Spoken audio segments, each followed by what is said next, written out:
Assalamualaikum warahmatullahi wabarakatuh. Baiklah, kenalin, aku Izatul Mardiah, mahasiswa akuntansi Intek Universitas Andalas. Dan pada kesempatan kali ini, saya akan membahas tentang apa kabar ideologi Pancasila dalam suasana pandemi COVID saat sekarang ini. Kenapa banyak jenazah-jenazah pasien COVID yang ditolak? Seperti yang kita ketahui, pandemi COVID-19 ini menjadi pusat perhatian saat ini, baik bagi perencanaan, pelaksanaan kebijakan pemerintah maupun bagi pemberitaan media sosial. Dan ini tidak hanya di Indonesia, bahkan di seluruh belahan dunia, itu tuh COVID-19 ini menjadi pusat utama. Dan seperti yang kita ketahui, data terupdate pada tanggal sekarang ini terdapat kasus positif yang terjadi di Indonesia ini yaitu 30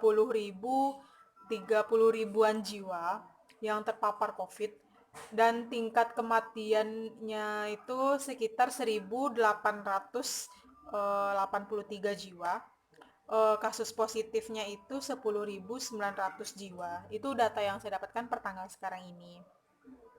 Nah, eh, mewabahnya COVID-19 ini di berbagai belahan dunia, bahkan di Indonesia ini sudah sejak akhir 2019. Tetapi di Indonesia ini yang melonjaknya kasus COVID-19 ini terjadi pada bulan Maret 2019. Nah, bagaimana dengan masyarakat Indonesia yang positif tetapi tidak terdata begitu kan? Itu masih banyak terjadi misteri atau ketakutan tersendiri bagi masyarakat Indonesia. Nah, serta bisa dilakukan hanya yang kita sebagai masyarakat Indonesia harusnya lebih paham dan harus lebih berhati-hati menjaga kesehatan, menjaga kebersihan, menjaga pola hidup, dan harus mengikuti protokol-protokol COVID-19 yang telah ditetapkan oleh pemerintah gitu kan. Nah, cara masyarakat dalam menyikapi COVID-19 ini. Ya, dalam menyikapi COVID-19 ini di Indonesia, di berbagai daerah, di seluruh Indonesia ini beragam begitu. Jadi sehingga merepresentasikan sejauh mana bangsa ini sudah dewasa serta menunjukkan bagaimana eksistensi ideologi Pancasila yang ada pada diri masyarakat Indonesia ini eh, apakah sudah terlaksana sudah terjadi dengan baik atau tidak. Eh, Seperti yang kita ketahui nih, di luar sana misalnya di Italia sekarang ini nomor satu, bahkan udah 100.000 jiwa yang positif di Italia, menjadi dan kasus kematian yang sangat tinggi. Bahkan jenazah-jenazah pasien-pasien COVID ini dalam satu truk atau beberapa truk itu tuh tidak dikuburkan gitu, terlantar saja karena memang banyak yang menolak dan banyak yang tidak ingin menyemayamkan dengan layak begitu. Seharusnya kita sebagai bangsa Indonesia yang memiliki ideologi yang tinggi dan menanamkan jiwa-jiwa Pancasila dalam diri kita ini, kita tidak seperti itu gitu. Tapi yang terjadi banyak dari masyarakat Indonesia yang bahkan belum meninggal, positif saja sudah dikucilkan, sudah menjadi aib, bahkan tidak ingin tahu, bahkan dijauhi orang-orang yang positif ini. Boleh kita menjaga jarak atau kita menjaga diri kita supaya tidak terpapar, tapi kita juga tidak boleh menzolimi orang-orang yang terkena, karena itu tuh menurut saya bukan salah mereka juga. Itu juga karena musibah bagi bangsa ini, bagi dunia ini. Dan nilai-nilai ideologi itu yang sudah mulai berkurang bagi masyarakat Indonesia. Menolak dikuburkannya jenazah yang terpapar COVID-19 ini menjadi fenomena yang sangat miris menurut saya saat sekarang ini. Uh, Serta menjadi catatan ideologi yang berlangsung dalam kehidupan bangsa ini begitu kan. Jenazah tersebut jenazah tersebut dianggap aib, penuh dengan dosa sehingga mereka tidak layak untuk dikuburkan gitu kan. Terdekat saja di daerah saya sendiri terjadi hal terjadi hal seperti itu begitu kan. Ada pasien COVID yang meninggal dan jenazahnya itu tidak diperbolehkan disemayamkan dan tidak diperbolehkan dikuburkan di daerah kita gitu. Harusnya tidak perlu seperti itu gitu. Harusnya kita memikirkan bagaimana perasaan keluarga yang ditinggalkan, apakah keluarga tersebut, sedangkan mereka saja untuk melihat jenazah tersebut tidak diperbolehkan, dan ditambah lagi banyaknya penolakan dikuburkannya jenazah itu. Harusnya kita sebagai masyarakat Indonesia harus lebih meningkatkan jiwa-jiwa kemanusiaan, nilai-nilai Pancasila, keadilan, kesetaraan bagi kita semua begitu kan. Bahkan eh, kita ketahui pasien yang meninggal ini adalah seorang garis terdepan COVID ini, seperti perawat, dokter, bahkan mereka yang nyawa mereka yang mereka korbankan itu untuk menyelamatkan kita masyarakat Indonesia ini. Tapi setelah mereka meninggal, setelah mereka tiada, mereka malah didiskriminasi seperti itu. Mereka dianggap aib. Apakah itu tuh pantas terjadi gitu kan?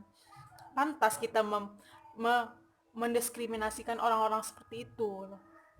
Lantas apa bedanya dengan kita, dengan penjajah yang tidak menghargai nyawa pribumi? Gitu kan? Nah, apabila realitas sosial tersebut telah dideskripsikan seperti itu, rasional kita berpikir untuk menjaga keselamatan diri sendiri kan?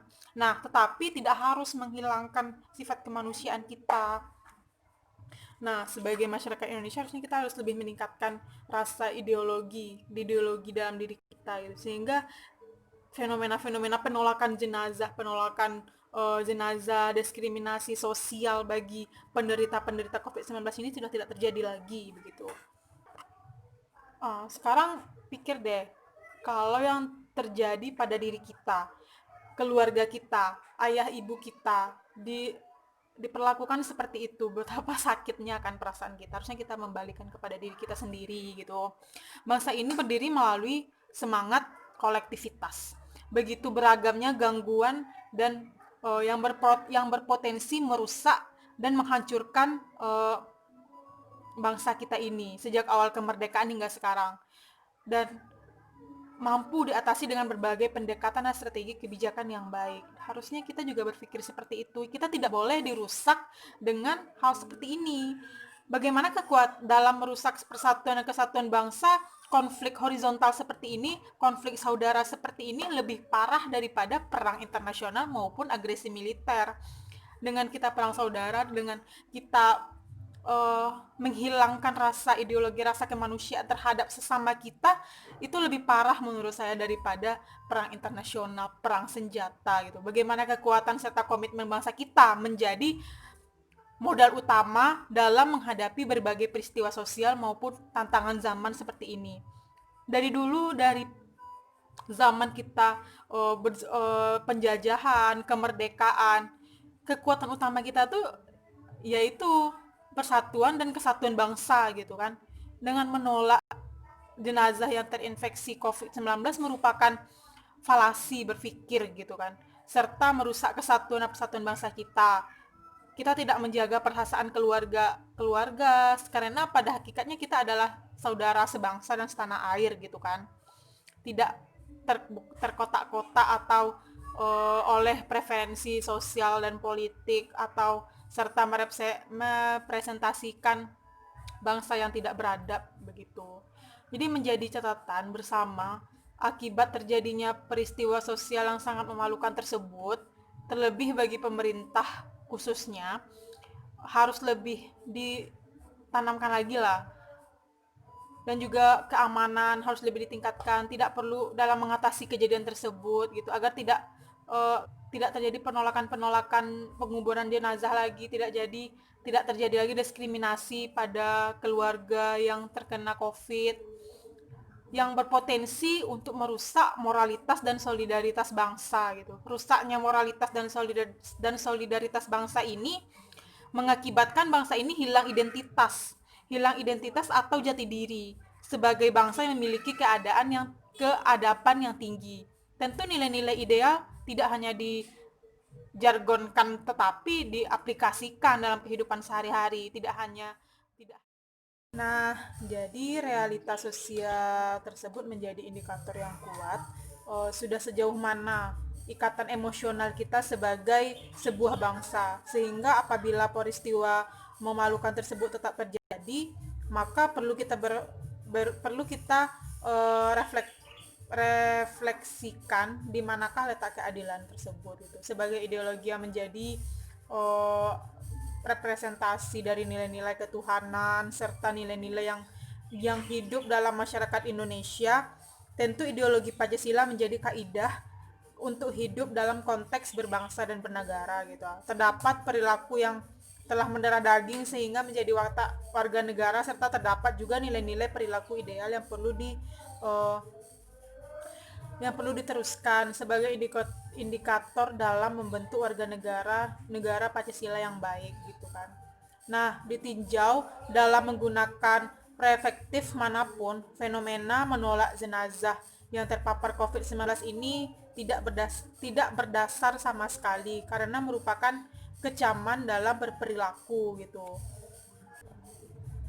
Nah, sebagai masyarakat Indonesia yang memiliki keimanan terhadap Tuhan Yang Maha Esa, kita perlu memuliakan uh, sesama manusia, memberikan pemakaman yang layak bagi individu-individu yang terpapar COVID-19 ini, sebagaimana mestinya, tidak membeda-bedakan, dan termasuk memberikan perlakuan yang layak gitu bagi individu yang terpapar COVID dengan pelaksanaan proses pemakaman yang mengikuti syariat Islam, syariat agama. Bukan karena mereka terinfeksi COVID, mereka dibedakan gitu. Nah, jadi menurut saya memaknai ideologi Pancasila tidak bisa dilakukan dengan mengembangkan jargon saja, hanya di mulut saja, atau melalui proses sosialisasi saja, tapi dalam pengaplikasiannya kita zero, kita nol gitu, tidak ada. Dan dalam konteks Indonesia yang sedang dilanda COVID-19 ini, sudah sejauh manakah peran diri kita sendiri dulu dalam mengutamakan kepentingan umum. Minimalnya kita mengikuti aturan pemerintah, mengikuti aturan protokol-protokol yang dibuat oleh pemerintah, tidak bandel, tidak melanggar begitu kan. Setidaknya dengan begitu kita harus dengan begitu kita telah membantu Indonesia dalam penanganan COVID-19 ini. Dan Plato pernah memberikan definisi mengenai negara ideal yang dipimpin oleh seorang raja peaceful atau raja yang bijak, tetapi tidak pernah terrealisasikan sampai saat sekarang ini karena prosesnya yang begitu rumit serta susahnya untuk mencapai kesepakatan. Nah, refleksi yang bisa diambil itu tidak perlu kita menjadi individu yang berkuasa untuk memberikan dampak positif bagi orang lain. Cukuplah berkontribusi sesuai dengan kapasitas diri kita sendiri gitu. Kita juga tidak boleh ikut-ikutan gitu kan. Jadi penyamarataan, keadilan itu yang menjadi poin utama bagi bangsa kita. Solidaritas dan moralitas itulah yang menjadi pusat utama kita. Nah, saya menyarankan semoga kita selalu dilindungi oleh Tuhan Yang Maha Esa, selalu jaga kesehatan kita, selalu jaga pola hidup kita lebih sehat lagi sehingga kita tidak terpapar oleh virus itu. Dan semoga kita sebagai bangsa Indonesia harus lebih mengutamakan kepentingan umum dan tidak membeda-bedakan tanpa membahayakan diri kita juga. Baiklah, saya Izatul Mardiah mengucapkan terima kasih dan mohon maaf apabila ada kesalahan. Wabillahi taufiq wal hidayah. Wassalamualaikum warahmatullahi wabarakatuh.